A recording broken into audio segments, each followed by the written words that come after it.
शिळ्या चपातीपासून ही एकदम नवीन रेसिपी आजच करून पहा। यापूर्वी तुम्ही ही रेसिपी कधीच केली नसेल। अतिशय सोपी आहे करायला आणि खूपच वेगळी पद्धत आहे। त्यामुळे नक्की व्हिडिओ शेवटपर्यंत पहा। ही रेसिपी तुम्ही ताज्या चपातीची सुद्धा करू शकता बरं का, आणि शिळ्या चपातीची सुद्धा करू शकता। तर बऱ्याचदा काय होतं, घरामध्ये बहुतेक वेळा चपाती शिल्लक राहते।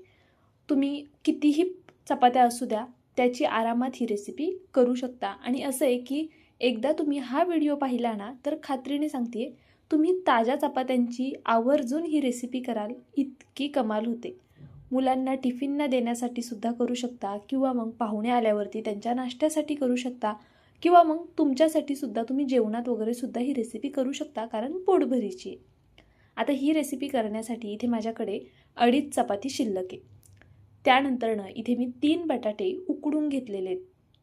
तर पहा, बटाटे आपल्याला उकडून त्याची साल काढून घ्यायची। तुम्ही किती चपात्यांची ही रेसिपी करणार त्यानुसार तुम्हाला बटाट्यांचं प्रमाण कमी जास्त लागू शकतं। आता इथे आपल्याला हा बटाटा छान असा मॅश करून घ्यायचा आहे। तर पहा, इथे मी हातानेच हा फोडून घेते। तुम्ही किसणीने किसून वगैरे घेतलात ना तरीसुद्धा चालणार आहे, किंवा पावभाजी मॅशरने छान असा मॅश करून घेतलात तरीसुद्धा चालणार आहे। तर इथे मी अशा पद्धतीने हा बटाटा आता छान असा मॅश करून घेते। तुम्ही जर माझ्या चॅनलवरती नवीन असाल, चॅनलला सबस्क्राईब केलेलं नसेल, तर प्लीज चॅनलला एक सबस्क्राईब नक्कीच करा। त्याचबरोबर व्हिडिओ आवडल्यानंतरनं व्हिडिओला लाईक करायला मात्र विसरू नका। तर पहा, इथे मी बटाटा सगळा छान मॅश करून घेतला। त्यानंतरनं एक तडका पॅन ठेवलेला आहे। तडका पॅनमध्ये थोडंसं तेल घातलं आहे, त्यामध्ये मोहरी घालायची, थोडंसं जिरं घालायचं। जिरं मोहरी छान अशी फुलून द्यायची। तर पहा, जिरं मोहरी छान अशी फुलली गेली की मग त्यामध्ये भरपूर असा कट केलेला लसूण घालायचा। गॅस अगदी बारीक ठेवलेला आहे। त्यानंतरनं छान अशी बारीक चिरलेली हिरवी मिरची घालायची। लहान मुलांसाठी करत असाल तर हिरवी मिरची आणि लसूण शक्यतो वाटून घ्या, म्हणजे मग दाताखाली येणार नाही। आता इथे मी थोडीशी हळद घातली आणि हिंग पावडर घातलेली आहे। हिंग आवर्जून घाला। आता आपल्याला एक मोठा चमचा पावभाजी मसाला घालायचा आहे, ज्यामुळे आपला हा पदार्थ खूप चविष्ट होईल। सोबतच कट केलेली भरपूर अशी कोथिंबीर घालून घेतली, आणि मग नंतरनं आपल्याला ही फोडणी छान अशी मिक्स करून घ्यायची आहे। तर पहा, तुम्ही हवं तर ही फोडणी कढईमध्ये वगैरे केलीत तरी चालेल, किंवा अशा पद्धतीने तडका पॅनमध्ये केलीत तरीसुद्धा चालणार आहे। आता इथे मी फक्त बटाट्याचा वापर केला आहे, पण तुम्ही हवं असल्यास इतरही भाज्या वापरू शकता। जसं की आता बटाट्याचा सीझन आहे तर वाटाणे वापरू शकता, किंवा इतर कोणत्या फळभाज्या वगैरे तुम्हाला घालायच्या असतील तर त्या नक्कीच तुम्ही इथे घालून घेऊ शकता। आता इथे मी चवीनुसार मीठ घातलं आहे, आणि मग जी आपण फोडणी तयार केली होती ना, ती फोडणी यावरती घालून घेतली। जसं की मी मगाशी तुम्हाला म्हटलं की तुम्ही बटाटा किसून घेतलात तरी चालेल। आता मला आहे ना हा बटाटा थोडा असा मोठा मोठा हवा आहे, म्हणून मी हाताने कुस्करलेला आहे। तुम्ही किसून घेऊन पूर्ण मॅश केलात तरी चालणार आहे, किंवा मग पावभाजी मॅशरने मॅश करून घेतलात तरीसुद्धा चालणार आहे। पहा, मी हे सर्व छान अशा पद्धतीने मॅश करून घेतलेलं आहे। छान असा बटाटा एकजीव करून घेतलेला आहे या फोडणीमध्ये। फोडणीमध्ये सुद्धा तुम्ही तुमच्या आवडीचे स्पाइसेस घालू शकता, म्हणजे जे काही तुम्हाला इतर मसाले ॲड करायचे असतील तर ते करू शकता। तर पहा, अशा पद्धतीने इथे आपला हा बटाट्याचा मसाला बनवून तयार झालेला आहे। आता इथून पुढे खूप सोपी प्रोसेस आहे। आणि यामध्ये आपल्याला पहा, आता काय करायचं आहे, एक प्लेट घ्यायची आहे। सगळ्यात आधी अशी मोठी प्लेट घेतली आहे मी, त्यावरती ही चपाती आपण अशा पद्धतीने ठेवून घेऊया। पहा, अगदी या पद्धतीने एका चपातीचे 2 भाग करायचे, म्हणजे एका चपातीपासून आपला हा 2 पदार्थ हे तयार होणार आहेत। आता इथे चपाती घेतली, अशा पद्धतीने याला जसं आपण समोसा बनवण्यासाठी आकार देतो ना, त्या पद्धतीने आकार द्यायचा आहे। पहा, अगदी या पद्धतीने। आणि इथून असं ओपन वगैरे राहणार नाही याची काळजी घ्यायची। मी खूप डिटेलमध्ये सांगण्याचा प्रयत्न करत असते, म्हणजे तुमची रेसिपी फसायला नको। तर पहा, वरचं टोकणं अजिबात ओपन राहता कामा नये, नाहीतर मग भाजी सगळी तेलामध्ये जाणार आणि मग तेलसुद्धा खराब होणार, आणि आपण जो समोसा बनवतोय ना तो सुद्धा खूप जास्त ऑइली होईल। तर पहा, अशा पद्धतीने याचा मी कोन तयार करून घेतलेला आहे। आता आपल्याला आहे ना अगदी सिंपल पद्धतीने ही भाजी यामध्ये भरून घ्यायची। जसं आपण नेहमी समोसा कसा भरतो अगदी त्या पद्धतीने अशी ही भाजी यामध्ये भरायची आहे। ही रेसिपी हेल्दी होणार आहे, आपण तळून करतोय त्यामुळे थोडंसं तुम्हाला वाटू शकतं की तेलकट वगैरे, पण अजिबात वरतून तेल राहत नाही, ते सुद्धा मी तुम्हाला पुढे दाखवणार आहे। आणि चपातीची शिळ्या चपातीचं जर करताय तर मग आपल्या शिळ्या चपात्यासुद्धा वाया जात नाही. आपण असंही शिळ्या चपात्यांचं काही ना काही करत असतो. तर ही एकदम नवीन रेसिपी आहे. तर पहा अशा पद्धतीने याचा छान असा आपल्याला समोसा तयार करायचा आहे. मी खूप जवळून आणि व्यवस्थित दाखवते म्हणजे तुमच्या लक्षात येईल. तर पहा आता मी ना जो जाड धागा असतो ना आपला गोधडी वगैरे शिवण्यासाठी आपण वापरतो तो धागा घेतलेला आहे आणि या धाग्याने ना हा समोसा छान असा बंद करून घ्यायचा आहे. आपल्याला ह्याला कोणत्याही पिठामध्ये डिप करायचं नाही आहे, कोणतीही स्लरी बनवायची नाही आहे, कारण चपाती आहे ती तशी चिटकणार नाही. तर या पद्धतीने ना धाग्याने त्याला बांधून घ्यायचे सगळीकडून आणि धागा शक्यतो जाड वापरा, अगदीच पातळ धागा वापरू नका. बरं, हा धागा वापरल्यामुळे ना हा धागा काही तेलामध्ये विरघळत वगैरे नाही. मी तुम्हाला व्हिडिओच्या शेवटी दाखवेल सुद्धा, नाही तर मग अशी कमेंट करसाल आता की धागा तेलामध्ये विरघळून जाईल, तर तसं अजिबात होत नाही. पहा अशा पद्धतीने मी इथे छान असा समोशाचा आकार याला देऊन घेतला आहे आणि हा धागासुद्धा छान असा ह्याला असा बांधून घेतलेला आहे. आपण याला आता कुठेतरी ना असा गुंतवून टाकूया. पहा या पद्धतीने छान असं व्यवस्थित हे बांधायचं, म्हणजे मग काय होईल, तेलामध्ये भाजी वगैरे सुटणार नाही आणि आपला समोसासुद्धा सुटणार नाही. त्यामुळे तेलसुद्धा खराब होणार नाही आणि समोसासुद्धा छान होईल, आतमध्ये तेल जाणार नाही. आता व्हिडिओ इथपर्यंत पाहिला आहे. व्हिडिओ थोडा जरी आवडत असेल ना तर प्लीज व्हिडिओला एक लाईक करत जा आणि तुम्हाला जर रेसिपी आवडत असतील, तुम्ही करून पाहणार असतील तर ते सुद्धा मला कमेंट बॉक्समध्ये कळवत जा. तर पहा अशा पद्धतीने मी इथे सगळे समोसे करून घेतलेले आहेत. आता जी आपली अर्धी चपाती शिल्लक राहिलेली ना त्याचा मी तुम्हाला परत एकदा दाखवते, म्हणजे मग कसं काहींना लवकर समजतं पण काहींना जरा समजायला वेळ लागतो. त्यामुळे मी इथे 2 समोसे तुम्हाला भरून दाखवते. तर पहा इथे चमच्याच्या साह्याने ना अशा पद्धतीने आपल्याला ही संपूर्ण भाजी यामध्ये घालून घ्यायची आहे. आता आपली भाजीसुद्धा बरोबर झालेली आहे. पहा मी 3 बटाट्यांची भाजी केलेली ना, तर ती 2.5 चपातीसाठी म्हणजे 5 समोशांसाठी बरोबर झालेली आहे. तर तुम्हाला त्या प्रमाणामध्ये जर घ्यायचं असेल तर तुम्ही हे प्रमाणसुद्धा ठेवू शकता. 2.5 चपातीसाठी 3 मीडियम साईजचे बटाटे आपल्याला घ्यायचे आहेत.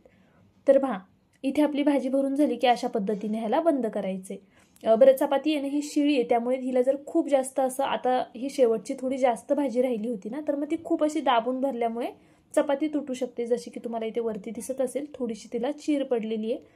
तर आता ह्याला आपण धाग्याने ना अशा पद्धतीने बांधून घेऊया. तर पहा इथे मी गोधडीचाच धागा वापरला आणि व्यवस्थित धाग्याने बांधून घ्यायचं, म्हणजे मग सुटणार नाही. अगदी बघा व्हिडिओत दाखवते ना त्या पद्धतीने तुम्हाला हे धाग्याने बांधून घ्यायचे. तुम्ही नवशिकाऊ असाल ना तरीसुद्धा सहज करू शकता ही रेसिपी, त्यामुळे बिनधास्त करा, अजिबात फसणार वगैरे नाही. तर पहा या पद्धतीने मी इथे सगळीकडून धाग्याने छान असं बांधून घेते आणि त्याचा आकारसुद्धा छान असा टिकून राहील. आता मी तुम्हाला तळल्यानंतर दाखवेल ना तेव्हा खरंच तुम्हालाही आश्चर्य वाटेल की आपण शिळ्या चपात्यांपासून एवढा छान नाश्ता तयार करू शकतोय. तर पहा मी आधी हे बांधून घेते. जर तुमच्याकडे ओव्हन असेल, मायक्रोवेव्ह असेल ना, तर तुम्ही त्यामध्ये सुद्धा हे समोसे तयार करू शकता, मग तेलकट होणार नाहीत. तर पहा इथे आपण आधी हे छान असं बांधून घेऊया. अगदी हलक्या हाताने याला गाठ मारायची आहे, ती काही तेलात सुटत वगैरे नाही. पहा अशा पद्धतीने. आता आपले हे सगळे समोसे बनवून तयार झालेले आहेत. चला तळून घेऊया. इथे मी कढईमध्ये आधीच तेल गरम करण्यासाठी ठेवलेलं, थोडासा चपातीचा तुकडा टाकून पाहिलेला आहे, तर तेल छान गरम झालेलं आहे. एका वेळी जितके समोसे तेलामध्ये बसतील, तुमच्या कढईत बसतील ना, तितकेच एका वेळी सोडून घ्यायचे. आता इथे हे समोसे आपल्याला छान असे तळून घ्यायचे आहेत. पहा गॅस थोडा मोठाच ठेवायचा, अगदी बारीक गॅस करू नका. मीडियम टू हाय फ्लेमवरच आपल्याला हे तळून घ्यायचं आहे, जेणेकरून वरचा लेअर जो आहे ना तो छान कुरकुरीत होईल. अगदी बारीक गॅसवर जर तळायला गेलात ना तर तो कुरकुरीत होणार नाही, त्यामुळे थोड्या मोठ्या गॅसवरच हे तळून घ्या. तर पहा अशा पद्धतीने मध्ये मध्ये पलटी करत मी हे तळून घेते. बरं हां, हे समोसे पलटी करताना थोडं सावधानीने पलटी करा, कारण तेल ना अंगावरती उडू शकतं बघा अशा पद्धतीने. तर तुम्ही हवं तर दुसरा एखादा चमचा वापरला सपोर्टसाठी तरी चालेल. आता मस्त असं आपल्या समोशांना रंग येईपर्यंत तळायचे. ते गोल्डन सोनेरी रंगावरती तळले गेले ना की छान असे कुरकुरीत होतात. मी नंतर तुम्हाला याचा आवाजसुद्धा ऐकवेल. तर पहा अशा पद्धतीने आपला हा समोसा छान असा तळला गेलेला आहे. आता आपण हा काढून घेऊया आणि तेलसुद्धा अजिबात पित नाही, चपाती आहे त्यामुळे तेल पिण्याचा प्रश्नच नाही. तर पहा इथे मी हे काढून घेते आणि जर तुम्ही नोटीस केलं असेल तर आपला जसा धागा बांधलेला होता ना अगदी तसाच आहे, त्यामुळे तो तेलात वगैरे विरघळत नाही. त्याची तुम्हाला काळजी करण्याची गरज नाही की तेलात विरघळला तर काय करायचं, तर अजिबात तेलात विरघळणार नाही. पहा अशा पद्धतीने आपला हा समोसा तयार झालेला आहे. मी इथे ह्या प्लेटमध्ये काढून घेते. तुम्ही मुलांच्या टिफिनसाठी सुद्धा करू शकता ताज्या चपातीपासनं, किंवा मग पाहुणे आल्यावरती वगैरे सुद्धा तुम्ही ही रेसिपी करू शकता. नाश्त्यासाठी सुद्धा कसं पोटभरीचं आहे ना, त्यामुळे नक्कीच ट्राय करून पहा. तर पहा, अगदी हलक्या हाताने असा तेलामध्ये सोडायचा आहे, नाहीतर मग अंगावरती उडेल. अगदी हलक्या हाताने असा सहज सोडा, म्हणजे मग भाजण्याचं टेन्शन राहणार नाही. तर इथे मी एका वेळी आता 3 सोडलेले आहेत. आता आपण हे बघा, सगळे समोसे तळून झालेले आहेत. छान आहे ना, असे कुरकुरीत होतात. आता ह्याचा जो रंग वगैरे आला आहे ना, यावरनं पण तुम्हाला समजत असेल की हे किती कुरकुरीत झाले असतील. आणि जे नवीन आहे, बॅचलर आहे ना, त्यांच्यासाठी खरंच खूप सोपी रेसिपी आहे. समोसा आपण जो दुसरा करतो ना मैद्याचा, त्याचा बऱ्याचदा बघा त्यामध्ये मोहन कमी जास्त झालं की मग समोसा असा लूज पडतो किंवा कुरकुरीत होत नाही वरचा पदर. तर हे टेन्शनच राहणार नाही जर तुम्ही चपातीचा समोसा केला तर. हेल्दी तर होईलच थोडाफार, पण अगदी कुरकुरीत होईल आणि सगळ्यांना आवडेल असाच होईल. आता तुम्ही हवं तर यामध्ये ना आतमध्ये भाजी भरताना चीजसुद्धा घालू शकता, ज्यामुळे छान चीजी समोसा तयार होईल. तर असे वेगवेगळ्या टिप्ससुद्धा मी आपल्या चॅनलवरती देत असते. त्यामुळे जर नवीन असाल ना तर खरंच सबस्क्राईब करून घ्या. माझ्या चॅनलवरती तुम्हाला भरपूर वेगवेगळ्या रेसिपीज पाहायला मिळतील आणि तुम्हाला त्या रेसिपीज खूप फायद्याच्यासुद्धा ठरतील. तर पहा, इथे मी कैचीच्या मदतीने आहे ना ह्याचा धागा अशा पद्धतीने काढून घेते आहे. अगदी सहज असा धागा निघला जातो. बघा, असा कैचीने ना कापून घ्यायचा आणि मग सगळा धागा छान असा सुट्टा करून घ्यायचा. तर मी या पद्धतीने आता सगळ्या समोशांचे धागे काढून घेणार आहे. पातळ धागा वापरलात ना तरी तो सुद्धा तेलात विरघळणार नाही. जर तुमच्याकडे हा धागा नसेलच तर तुम्ही आपला साधा धागा जो असतो तो सुद्धा वापरू शकता. इथे मी 2 मिरच्यासुद्धा तळून घेतलेल्या आहेत. यासोबत तुम्ही हवं तर हिरवी चटणी वगैरे करू शकता. आता पहा, मी इथे तुम्हाला तोडून दाखवते. वरतून मस्त कुरकुरीत होतो आणि आतमध्ये ही बटाट्याची भाजीसुद्धा कमाल लागते. एकदा नक्की ट्राय करा. तुम्ही हवं तर या भाजीमध्ये धने वगैरे घालू शकता. अजून तुम्हाला काय काय ॲड करायचे ना ते करू शकता. तर पहा, इथे तुम्हाला आवाज ऐकवायचा राहिलेला म्हणून मी थोडासा आवाजसुद्धा ऐकवलेला आहे. अप्रतिम होतात, बिनधास्त करा. जाता जाता व्हिडिओला लाईक करा, नवीन असाल तर सबस्क्राईब करून घ्या आणि तुम्ही ही रेसिपी करून पाहणार की नाही ते सुद्धा कमेंट बॉक्समध्ये नक्कीच कळवा. उद्या पुन्हा भेटूया अशाच एका छानशा रेसिपीसोबत. तोपर्यंत bye. Thank you so much for watching.